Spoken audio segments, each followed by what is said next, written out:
Okay, Shavua Tov and Chol Hamoed Sameach.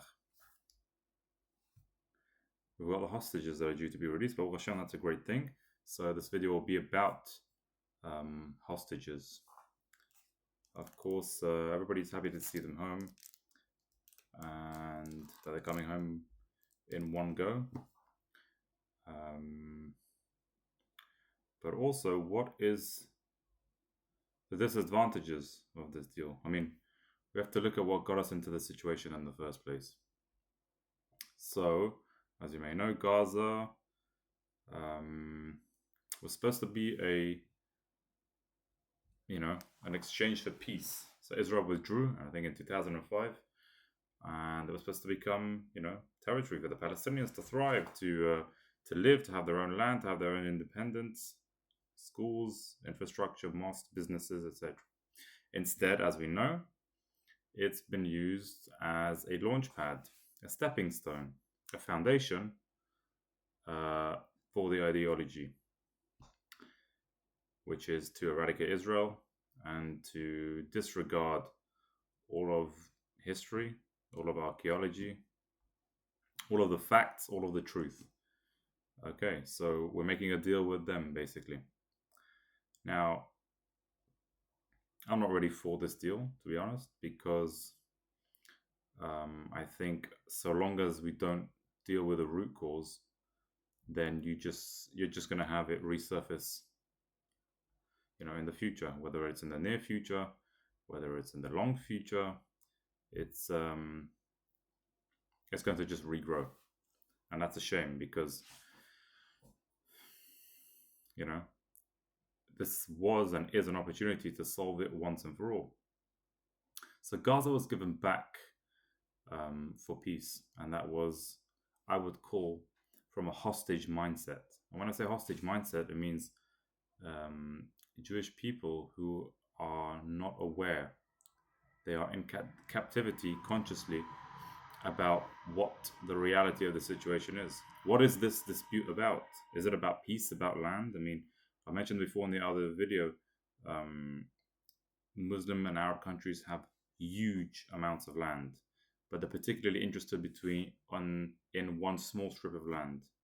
That doesn't make any sense. There's something deeper going on. It's because of what the land represents. Okay, and it's religion, it's truth, it's peace, it's life, it's everything that keeps the world moving in that part of the world and in every part of the world. So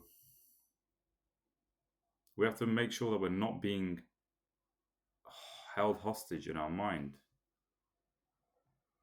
Because if you think about it, let's say you're going to save 20 lives, 20 hostages, which I'm sure if it was any of my immediate family, I would feel like the people are feeling today. And as you know, from the left there in Israel, there's pressure on Netanyahu to make a deal to end the war.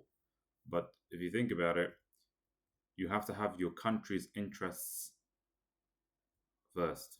You cannot account for 20 people or 20 families or 100 families if it's going to sabotage the country in the long run. It's a difficult call to make, and in this case, people cannot think with emotions. You have to think rationally, and it's a very fine line. So Netanyahu doesn't have an easy job. It's a very tough job. He's got to balance all sides and string everything together. And I think from that point of view, it is coming at a good time. It's about time to get the hostages home in one go and end this horror for people in Israel having to, endure it.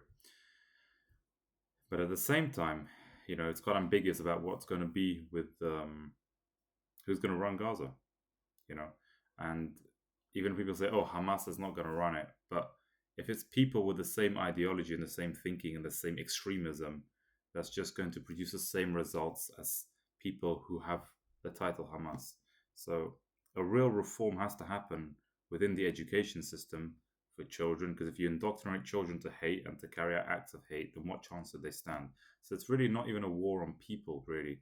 It's a war on ideology. It's a war on the thing that moves people. And like I said before, It's the age of information. We've got technology, we've got artificial intelligence. There's so many tools that people can use to really accelerate change. And when I say change, I mean internal change. And that, obviously produces very material and real results on the ground. So, yeah, hostage mindset. I've always been thinking the physical hostages will be released, and the prevention of potential future physical hostages will come as a result of the freeing of hostage thinking and hostage mindsets, which really ignore the full picture, the biblical perspective, and the religious forces at play over here. Because, like I said in the other videos, religion is a very dear thing to many people in that region and around the world.